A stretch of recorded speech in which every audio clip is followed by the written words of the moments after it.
Hi folks, stay tuned for the next Just Outdoor program, ICTV. We're going to have Dave Rorick on. Dave, you're a retired forester from the U.S. Forest Service. That's right. And you're going to show your expertise and your knowledge and how to cut down a tree. There's a lot more to it than just saying you're going to cut down a tree. He's going to show all the safety aspects and of cutting a tree down, and we're going to cut it up into firewood, and we're going to show people how to stay safe, and that's what the program will be all about. Thank you.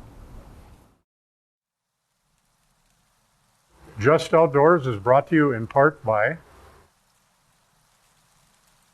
Jurvelin Hardware Inc., Deer River. Jurvelin Hardware offers a broad selection of paints and sporting goods and a complete line of plumbing and electrical supplies. Jurvelin Hardware, 108 Main Avenue, Deer River. Meds One Emergency Medical Services. Meds One provides mobile advanced life support, community paramedic primary care services, and education, event medical support, and consulting. Preserving lives and improving health. In an emergency, always call 911. This program is sponsored in part by Brewed Awakenings Coffee House. Brewed Awakenings is a green business with the mission to be a cafe where a person can eat every day and be healthy. Nurture your inner being at Brewed Awakenings, downtown Grand Rapids on Highway 2 East, across from the courthouse.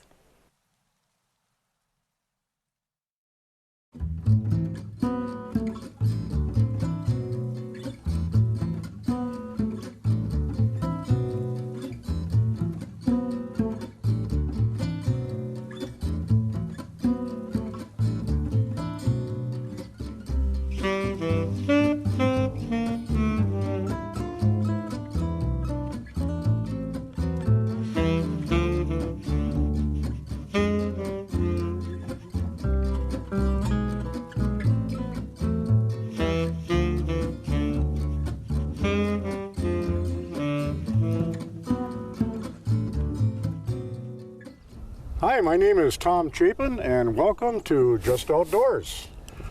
This is a program to bring you the bare facts about the woods, the waters, and the wildlife of Itasca County. Today we have a special show. We're outdoors, we're on site, and we're going to give you some hints and some lessons on how to cut down a tree. I know a lot of folks out there know how to cut down a tree. They've been cutting trees for years, maybe without injuries, some with injuries. There's a way to do it safely, and we have a special guest with us today that's going to show us how to do this. Dave Rorick. Hi, Dave. Good morning, Tom. Glad to meet you, Dave. Good to be here. On this scene right here, we've known each other for quite a while, and you are a retired employee of the U.S. Forest Service, and you've been cutting trees for many years. So tell us a little about Dave Rorick, and what are you doing in Grand Rapids, and how long you've been here, and how long you've worked for the Forest Service, and how long have you been involved in cutting trees? All right. Well, I moved up to the North Country here with the Forest Service actually back in the early 70s. I had a 35-year career with the Forest Service, retired about 8 years ago, and the chainsaw business was part of my whole adult life. We did firewood as a kid and whatnot, and I actually had a business for about 35 years now, cutting down and selling cabin logs from large diameter pine trees. Wow. And so, yeah, I've cut lots of them and learned a lot throughout the process. And so this is, I would think it'd be a good opportunity to talk about some of the things that a lot of people struggle with, but necessarily aren't that tough. Yeah, there's a lot of little things that you can do to make it safer, and that's what this program's all about. Make it as safe as possible, because you're in an environment where you've got a engine connected to a blade and a chain that, boy, if it's out of control, it can really hurt you. That's a fact. And so what we're going to do, and what you're really good at, because you've gone through this with me before, and the stuff I've learned in the last couple of weeks here, because you've cut some trees down for me here, is that the little things are so important here, and especially the sharpening of the saw. If you've got a dull saw, you've got a problem. And a dull saw, you're going to show what a dull saw will do compared to a sharp saw. And you're actually going to show us how to sharpen the teeth on these things. And we'll take it away. Okay, well, we'll get started here. To start with, we'll just Okay, I've got actually 3 different saws here that I use, and they all serve a different purpose. This first one has got about a 30-inch bar on it, or 32-inch bar. I did sell a couple sets of cabin logs where I was cutting 30-inch plus diameter white pine, so they were big guys. You can't begin to reach around them, and so it worked well for that. But it's heavy to lug around, and you got that. You can see it doesn't even balance. There's so much bar out in front, so it's a lot of extra weight and whatnot. Basically for firewood, which a lot of folks are going to be watching here, and that's what they cut. They cut firewood for themselves. This is probably not the saw to use for that. Yeah, unless it's a huge tree. Right? The head of the saw is okay to use. This is the beginning of the industrial saw size for the motor. But for cutting firewood, what I would do is put a 16-inch bar on this saw and then be able to cut the firewood, and it takes a fair amount of weight off of the saw. The other thing that this works for is to be able, if you have really thick ice, to drain the oil out of the holder, run the saw to make sure all of the oil is out, and then you'll get your lubrication from the ice and from the water, and you're able to cut through some pretty thick ice with it. Yeah, you're talking about a spear hole. Yep. And you're not polluting the water. You got the oil out, and with a long blade, you're in good shape. Surely. Okay. Okay. So I'll just set this guy down over here. So this is the next size. This is the saw that we're going to sharpen with here. Medium-sized saw, and why don't we just get right into the tools for using with the saw. This is called a scrench. It's got 2 different bolt sizes, one of them here to actually loosen up your chain, to take the chain off and do the maintenance to your chain. The screwdriver on the end is for adjusting and tightening the chain or loosening it. And the saw should be taken apart and cleaned on a regular basis, every few tanks of gas, or on occasion there's going to be some debris or stuff that might get caught up in there. That really does affect it, doesn't it? It does. Yeah, yep. Get some of that stuff out of there. And you can tell when it does, because your chain will bind on you, and it'll have quite a bit of resistance. And if for some reason there's something going on where your oiler is not working or whatnot, your chain is really gonna get really hot, and the bar is gonna heat up to the point where it'll actually start smoking. So. Okay, question: how often do you sharpen the teeth? It's generally as needed. If I'm cutting wood that hasn't been touching the ground, I'll probably go through 5 or 6 tanks of gas on nice clean wood, and as long as it's throwing good wood chips, there's no reason to have to get after it. So that's what you look at. You look at your wood chips, and if you're not pushing on the saw, right? I mean, that's correct. Thing. Yep. And you want the saw to do the work for you, right? That's exactly right. Okay. And the bottom line is, you can have a brand new chain, and you're out there and you touch the ground with it, and you got to shut down right now and file it, and if you don't, you're going to be pushing and fighting with the saw, and the saw is going to start cutting and just a little bit of dirt can affect those. They're almost at the point of razor sharp, aren't they? They are very sharp, yes. Yeah, and there's several different kinds of teeth. There's a chisel chain and a chipper chain, and it's all about the angle of the surface, the way the tooth is manufactured. Okay. And then different chains, there's actually a safety chain that has some additional hardware in between the teeth that allows it to avoid what's called kickback. And as long as we're here, we might as well talk about that. This spot right here, this front quarter on the top, and this quarter here on the bottom, is the 2 most dangerous parts of the chain. So when you're cutting, as you can see here, the piece of metal in between the teeth here, in Minnesota we call them a raker. Depending where you're at in the country, they have different titles for this stuff. But as the chain comes around the corner, you can see that the tooth gets exposed more than it would on the flat. Sure would. The fact that it's going around the corner, it opens it up. So what happens then is, if you would happen to touch either your wood that you're cutting or some brush or whatnot, that tooth is going to fill up with that piece of wood, and it's going to cause the saw, because the chain rotates around it because the tooth is so full and it can't kick it out, it's going to cause the saw to go around the sprocket. And then when that happens, then the saw comes up because the tooth is holding it still, so the saw is going to rotate back around. And so that's what this is about. As the saw comes up, this is called a chain break. And as your saw comes up, your wrist is going to hit the chain break, and it sets it, and it locks the chain tight. Yeah. So at that point, then the saw could still maybe come back and hit you, but you're not going to have 1,000 teeth ripping at your flesh. What you're also saying, I'm hearing, is that you should do most of your sawing with this part of the blade. Yeah, I mean, if you're cutting firewood and whatnot, that's the way to do it.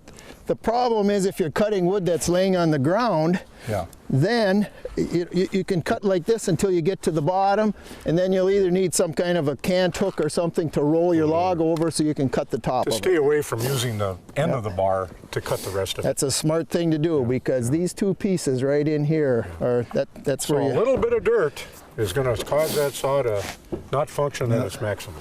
And it's interesting, if you cut trees like the bur oaks and whatnot, and in an area where it's a light soil, just sand blowing and whatnot gets into the bark, you can be in a position where I cut down in Stearns County where there's lots of oaks in the pastures and stuff in the fields, and the wind erosion, where I would have to file my saw 2 or 3 times in a tank of gas simply because of the sand and stuff that's inside the bark. You can feel that as you're cutting that you're going to need it. And it's all about, you can tell the way the chips are flying. All of a sudden you don't have good chips, and the saw, you can tell the saw has to work harder. And then in order to get it to cut, you have to push on it, and you shouldn't need to do that. The saw should be able to kick out all the chips. I think. Okay, here you go. Okay, the next piece here is we'll do a little filing. This is a saw file handle, and different saws will have different diameters of files, so for a different tooth size. This particular saw has a little bigger file here, so this is real simple to open this up. You just unscrew this a half a turn. This file comes out,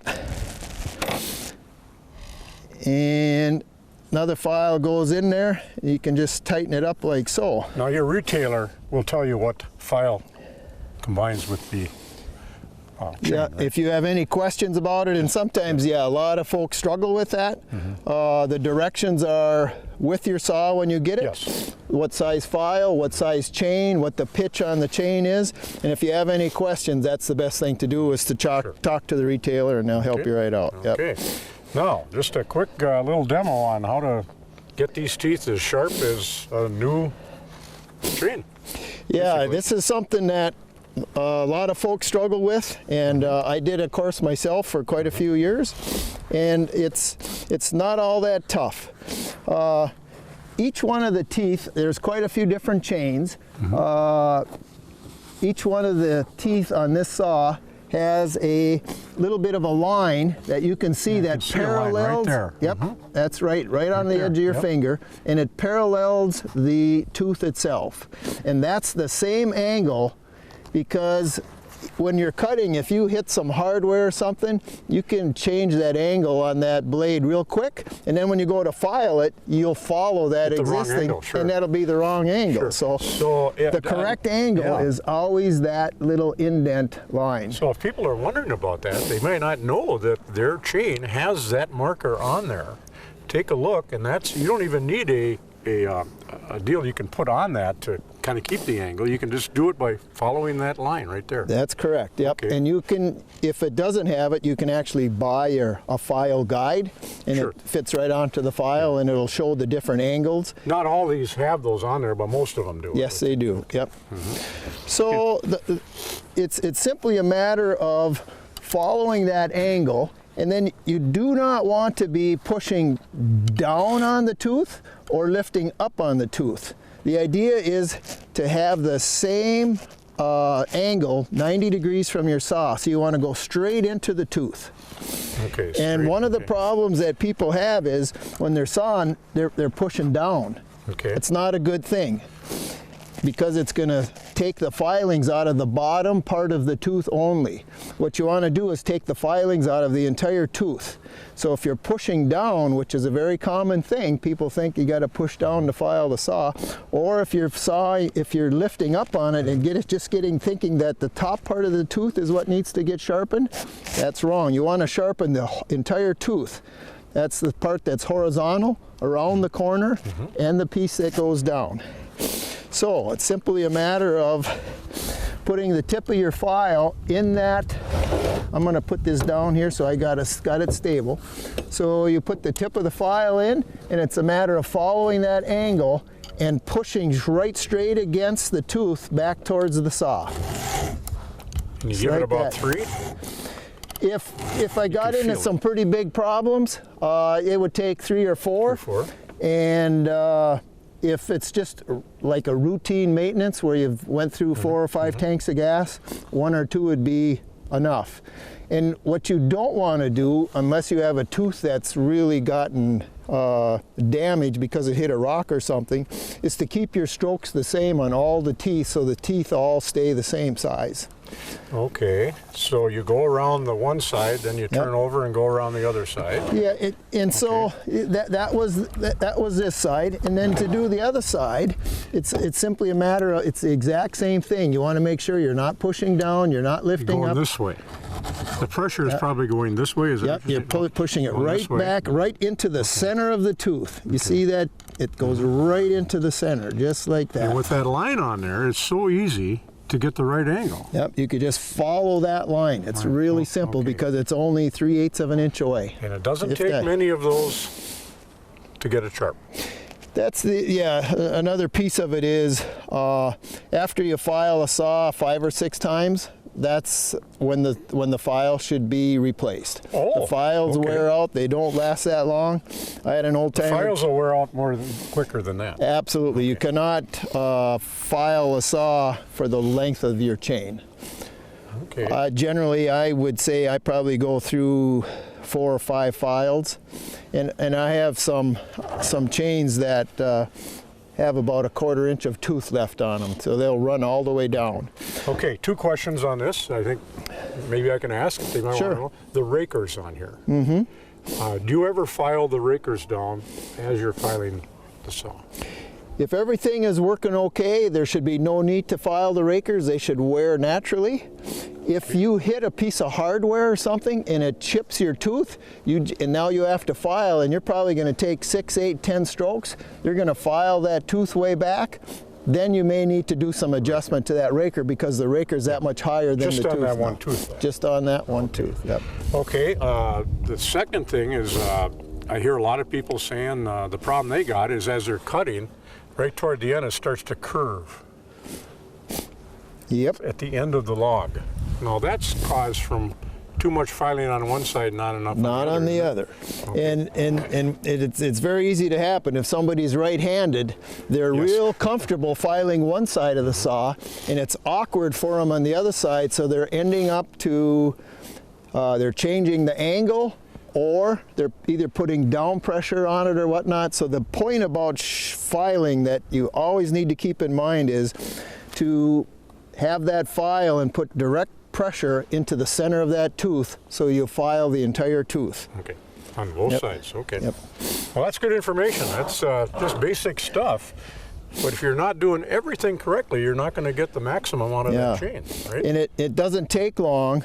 You can have a new chain and you start to file and it's working really good, and you file a couple times and it's not quite as good, but it's still working pretty good, and it gradually gets worse and worse, and then you have a problem. If you don't do all these. And you can end up having to get a new chain before only half of the chain life is used up. So very good. Okay, let's look at some other equipment. Real quickly here, this is just gas and oil to carry into the woods. Most modern saws run a 50-to-1 gas mix, and some of the manufacturers recommend their own oil for it's a 2-cycle motor. So you can actually buy mixed gas now in a can. That's what you were telling me. Yeah. Yep. It's a little more expensive, quite a bit more expensive, but it's all ready to go, and it's manufactured just for that particular brand too. Sure. So, okay. All right. Now we got some other interesting equipment that goes along with cutting a tree down. Yep. And we're going to cut a tree down today. We are. Yes, we are. You're going to show us how. Okay. What else you got here? Okay, so I'll just kind of take the things as they come, and so it won't be in any particular order necessarily. But first thing I got here is a vest. Why is that important? If multiple people are working in the woods and they have their protective equipment on, they're going to be having hearing protection on, and they want. It's a good idea to be at least 2 to 3 tree lengths away from another person who's dropping trees. So in order to monitor that, if you have some kind of a blaze color on, you aren't going to be able to hear them, but you should be able to see them if they have some blaze color on. Yeah, they just look up and glance, there you are. Okay. Yep, okay. Yeah. Okay. So once the firewood is down, we have a couple of carriers here. And we're going to cut some firewood here. We're going to cut it into chunks and actually carry them. That's and right. We're going to split them too right at the end. So we will, and this will demonstrate the use of that. Those are great. This is a piece of hydraulic hose with 2 hooks that are clamped, compressed onto each end, and they're very tough. I've had one of these 2 here for at least 5 years already, and in fact when I bought it, the vendor was telling me that they actually hooked 2 4-wheelers on them and pull in opposite directions, and they weren't able to separate them. So it's quite simple. It comes to an extreme point, so it's a simple matter of putting one on each end and picking up your log and carrying it to where you need to go. What I noticed is that first of all, you don't have to lean down and pick all the way and pick the log up. You can only have to use one hand, and you can carry 2 of them. It's probably easier carrying 2 of them because you're balanced. Yep, and we'll demonstrate that and talk a little bit more. Really a handy device. Handy tool. To save a lot of energy there. It really saves your back. Yep. So now, the next thing here, we got the old-fashioned mauls here, the splitting mauls. This maul here has a 8-pound head on it, and it's got a solid steel handle on it. The entire maul weighs in the area, I would say, between 9 and 11 pounds. That's a fairly large. That's a heavy duty. I think the title on it when we bought it was Monster Maul.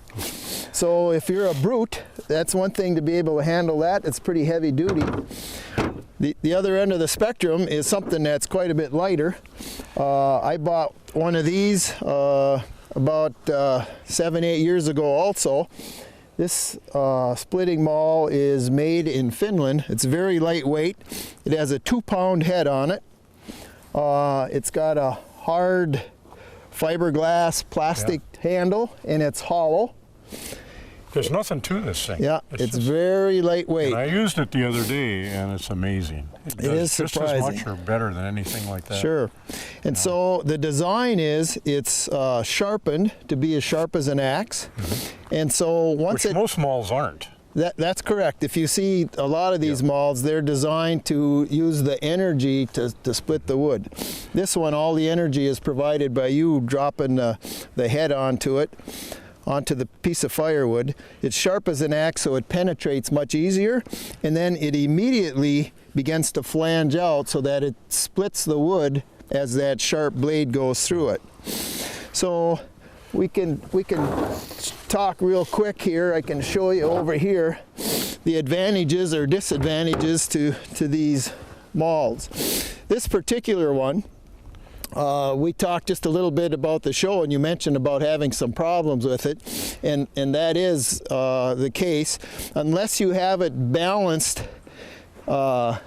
completely, so it's vertical when it hits the log, so it can penetrate and split the log open.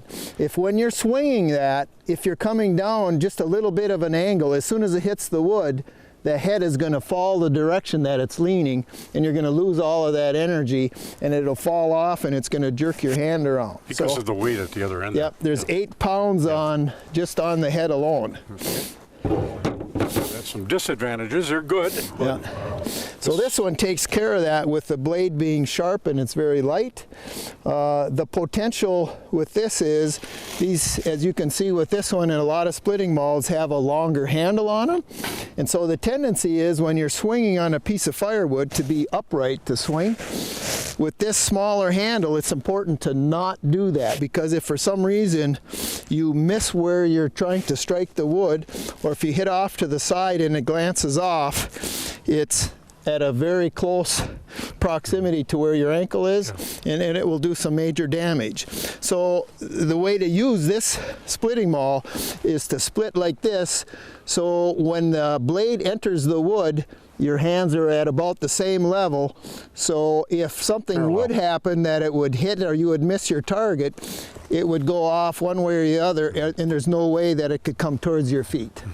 So this is really well. Something works really well. Something like this I can split for, go outside and work for a couple hours. Yeah, because of the weight. There's nothing, I mean, it's like half the weight, less than half the weight. And, but that angle is really important. Get that Indeed it like is. that. Okay. Yep.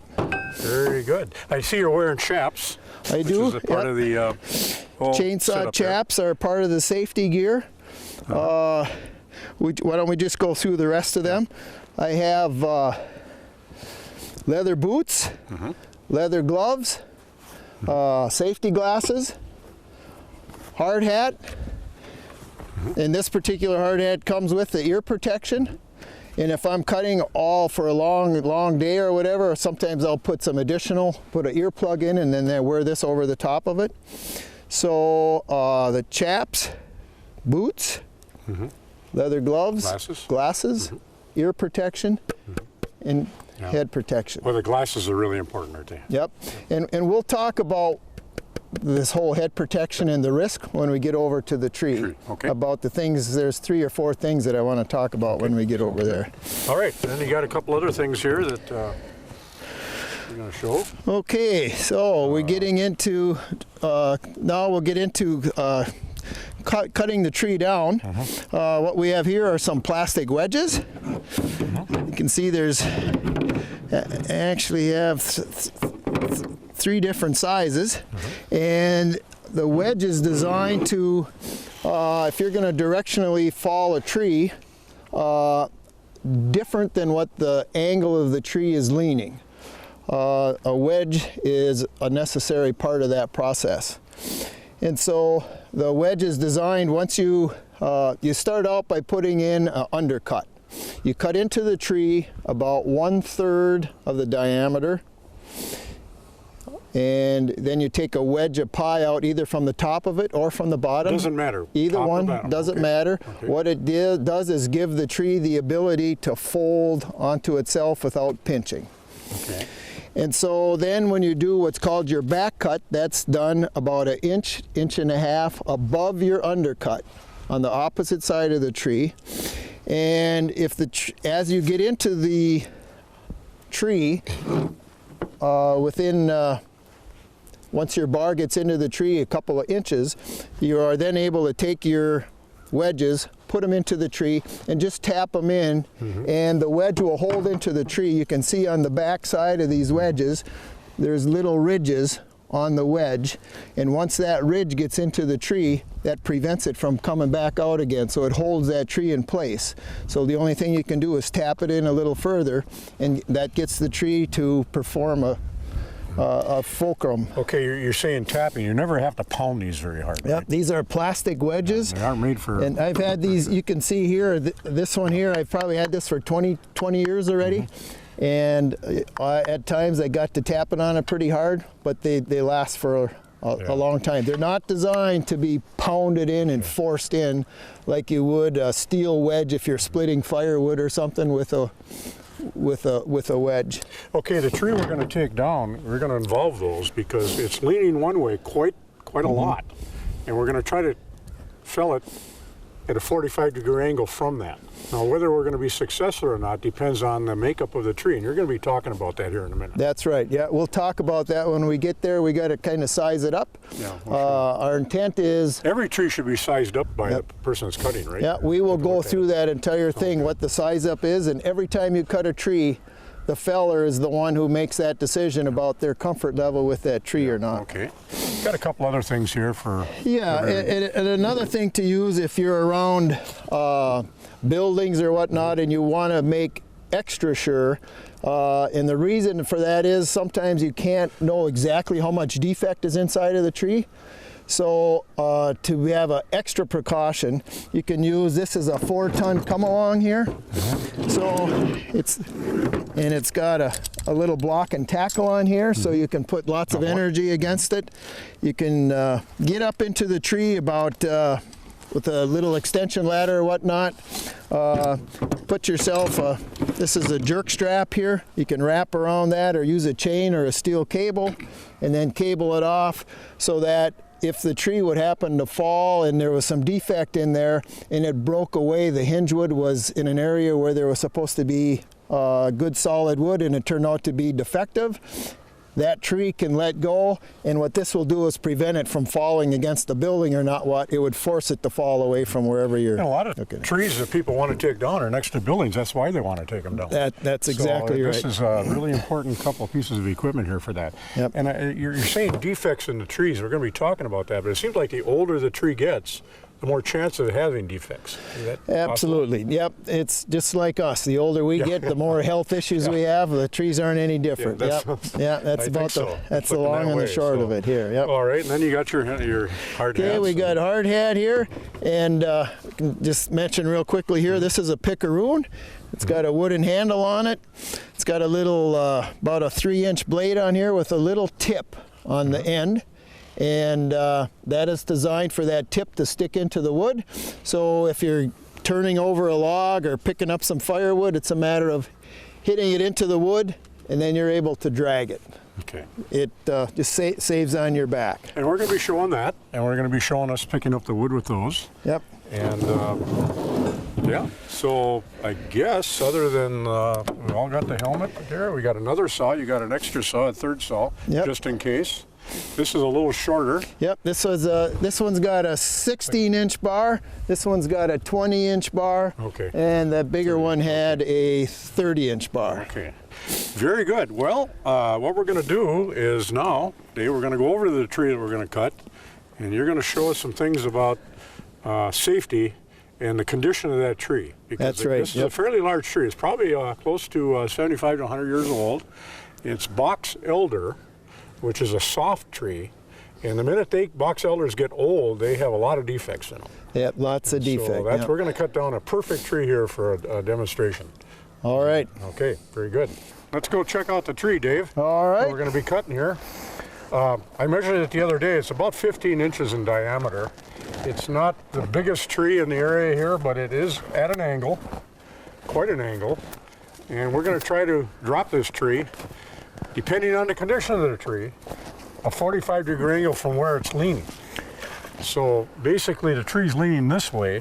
We want to drop it this way. All right. And so you decide what condition this tree is in. Okay, Dave, we're at the tree. It's about probably a 70, 80-year-old box elder, 15 inches in diameter.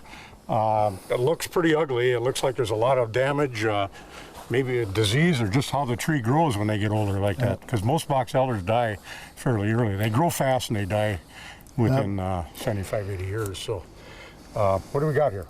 Well, that's typical of box elder, that it's kind of a weed tree. And it's the lower end of the maple family. Pretty regular. They have lots of defect in them, but they have the ability to stay alive. They can die off, and if one little piece of the tree stays alive, it looks like you had some of that going on here already. Sure.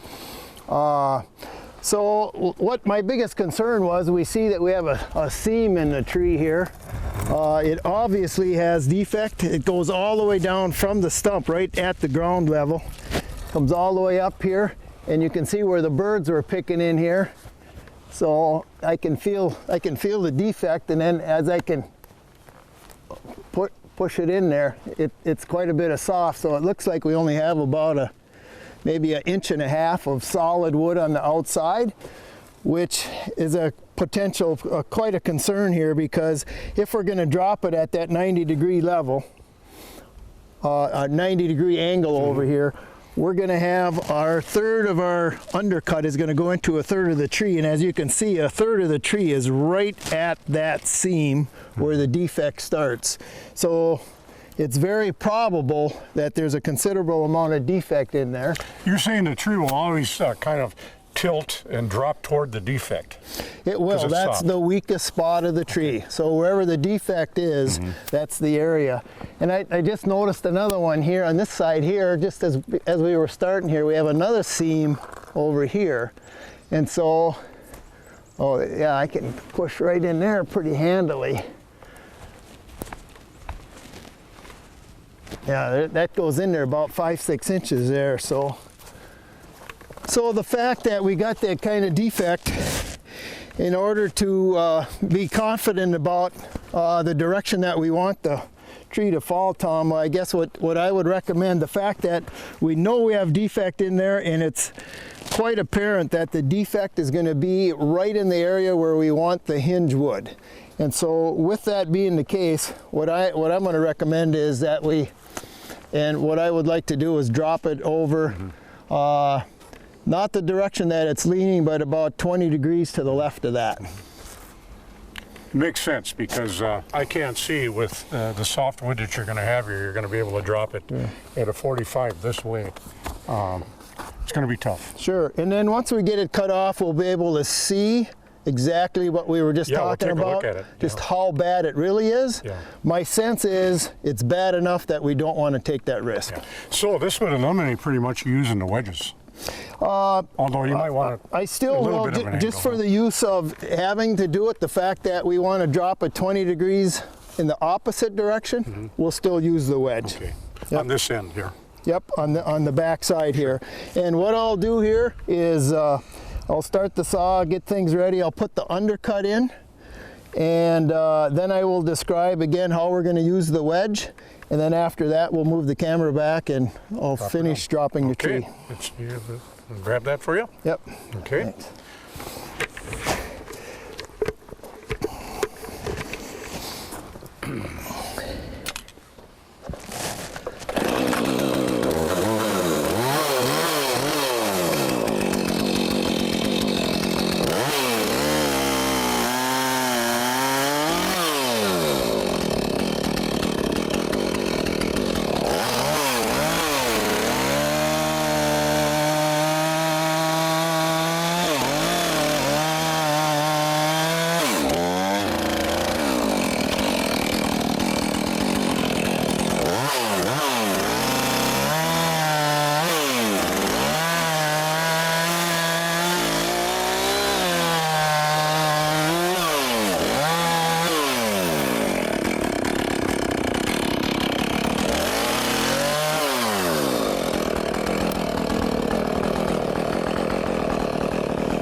Okay, you went out and you took a second look at where you had the wedge.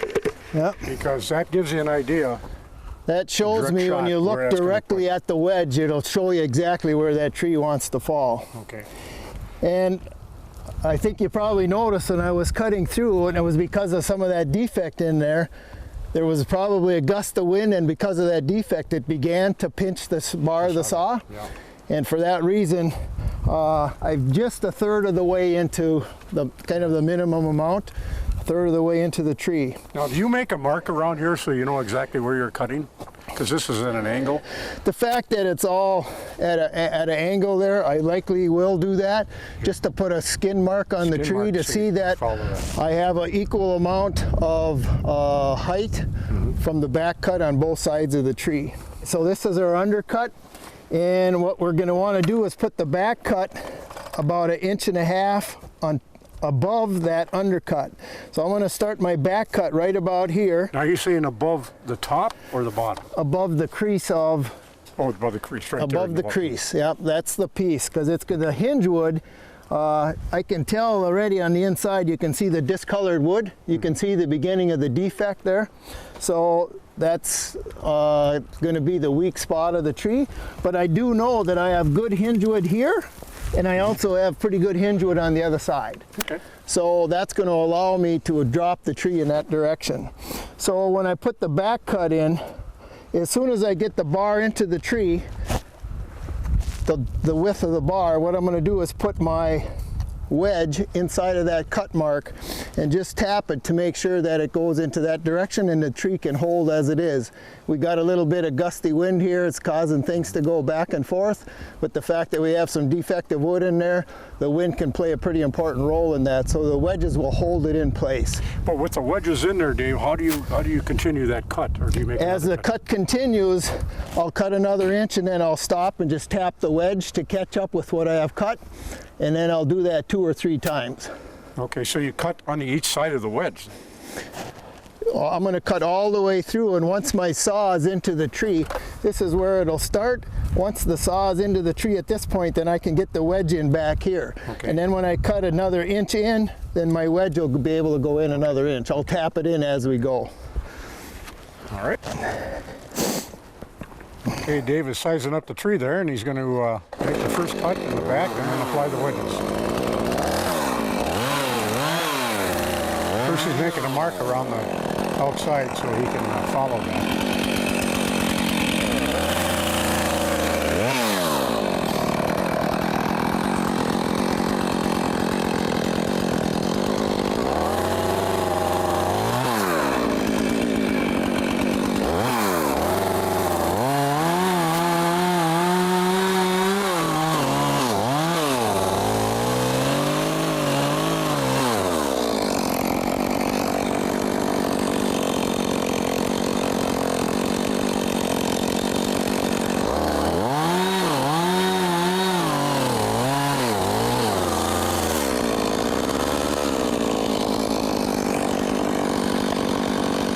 Tapping the wedges in from the back.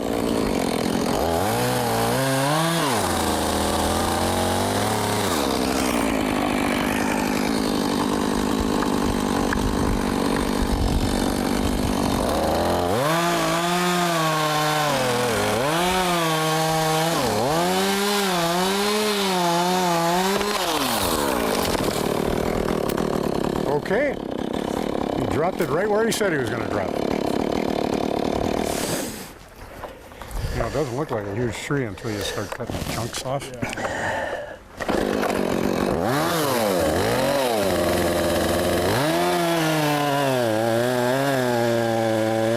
He's just cutting a couple, Dave's cutting a couple chunks off the tree so we can get them to the splitter and pick them up.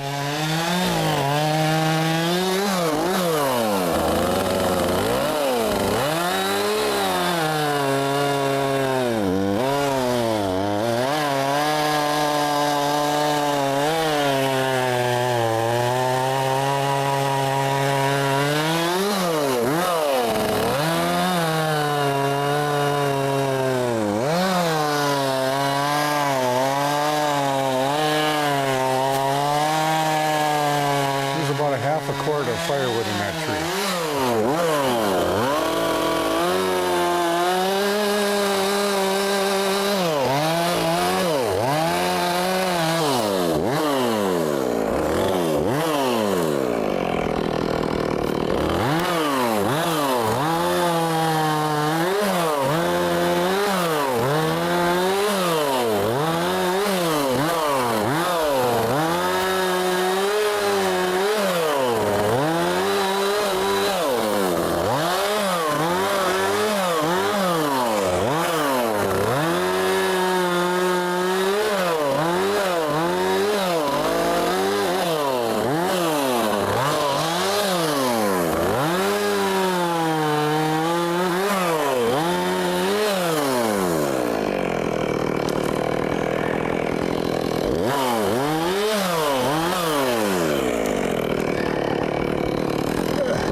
could have cut them longer, huh? Why don't I cut a couple longer ones for you, otherwise. Looks good though. You want to get 2 of them? Yeah, I'm gonna get 2 of Should I them. get your other one here for you? No, haul those out. Pretty light. Oh boy, better. Whoa. Okay.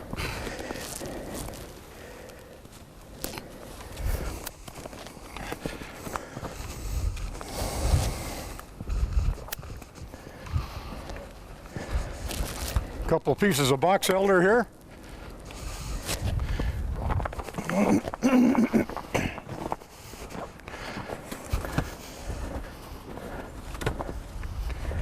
Very great tools. No way you could have carried both of those without these. So what we're going to do here is split a couple of pieces.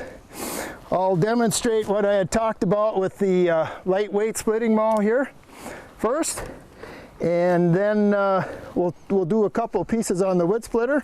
One of them will be in the upright position, and the other one will lift the blade up, so when you have really large diameter wood, you can just roll it up to it and don't have to lift it up to the top of the top where the ram is here. So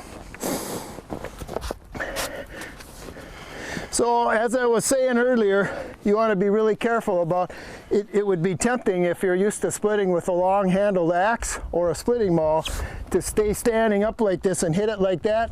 The problem with that is, as you can see, if you would miss, you're in line here with the idea when it's here, if you missed, there's no way that that maul head can get towards your feet. So it's a simple matter of striking the wood. It broke open good. It splits in 2. You'll notice where my hands are when the maul strikes the wood, the hand is at about the same level as the wood. That way, if something happens, that maul can't come back towards my ankle or my foot. Okay. Very good. So next we'll fire up the wood splitter here, and before we do, because of the noise, I'll talk a little bit about just general safety with the wood splitter. These things are quite simple to use. It's just one lever. It's got a hydraulic ram on it. You pull the lever, brings the ram over and splits the wood. After it splits it, you got to push the handle back, and then the ram will go back on its own, and when it gets back into the cylinder, gets back all the way into the ram, it'll kick out all by itself. The biggest problem and safety issue with the wood splitter is the hand location on your log, on your firewood log. Oftentimes what people like to do is, to be more efficient, they have one person running the handle and another person handling the wood. That's probably the single biggest mistake that you can make with a power wood splitter, because the person running the handle 99.9% of the time will understand what the next person is going to do with the piece of wood. But if something is just cocked a little bit, and this person will think, well, that's going to be okay, and the other person at the last second is going to try and straighten it out just as it hits here, and somebody's going to get a finger pinched bad, or worse yet, on this end, fingers get cut off. And it's very typical that those kinds of things happen. So the same person that's running the handle is dealing with the wood that's inside of the splitter here. And the place for your hand, if you have to have it someplace, is on top. That way you can't get into trouble. Never put your hands on either ends of that piece of wood that's being split. Okay.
Now if you get into really large diameter wood that's too heavy to be able to lift up on top of the splitter, some of the splitters come equipped so they're hinged over here so you're able to lift them up and have them be in an upright position. So all you need to do is roll that piece of firewood over to your, doing a little imagination here that this piece of wood would be 2 to 3 times its size. And then all you need to do is be able to lift it up into that splitter like so.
Here we have a piece of wood that had large limb growing off of it. To be able to split that with a splitting maul is really a challenge because the two pieces come together and it's real gnarly in there. Very seldom are you able to split that, so that's where the wood splitter really comes in handy. So this particular splitter is rated at 22 tons and it actually has 2 stages of hydraulic flow.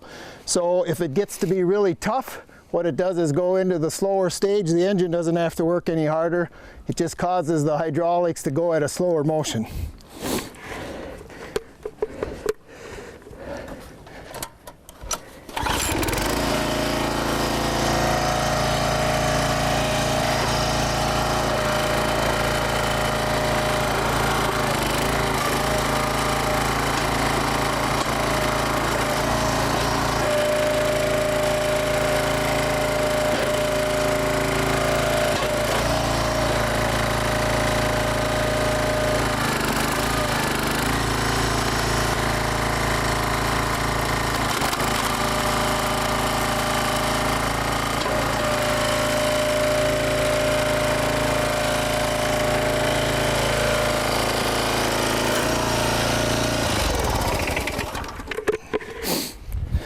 You can certainly see where that would have been impossible to split with a maul.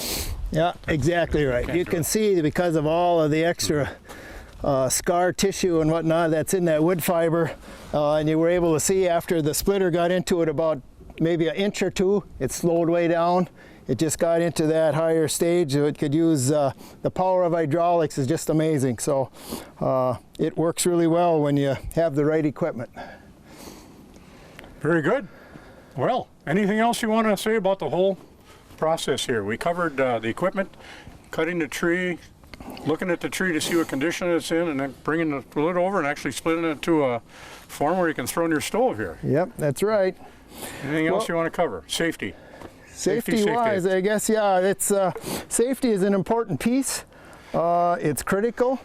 Both Tom and I had a little bit of an incident in the last couple of weeks. Piece of flying wood when splitting some wood, and I had a tree hit my leg. You can't be too safe, and you never want to second guess. And it's always good when you're working in the woods to have a couple of people, you know, to work together and stuff, and to help each other out, to have a couple of people, and as I guess to get some wood for somebody else, as Red Green would say, if you got some gals you want to help or something, they might not find you handsome, but they sure will find you handy. Yeah, very good. Dave, thank you very much. You bet, Tom. For all your expertise and showing us your skills here. I'm sure people have learned a little something from this, even if they thought they knew everything. You can always learn something. But for the amateur here, I think this has been a really good program to show a person that there's a lot more to it than just taking the chainsaw out of the box and cutting a tree down. You're absolutely right. I've known guys who've run saws for 30, 40 years and had accidents after that time, and you can't ever be taking chances that's going to get you into trouble. That's right. Thanks again, Dave. Appreciate it. You bet. And thank you, folks, for watching Just Outdoors, and remember, stay informed.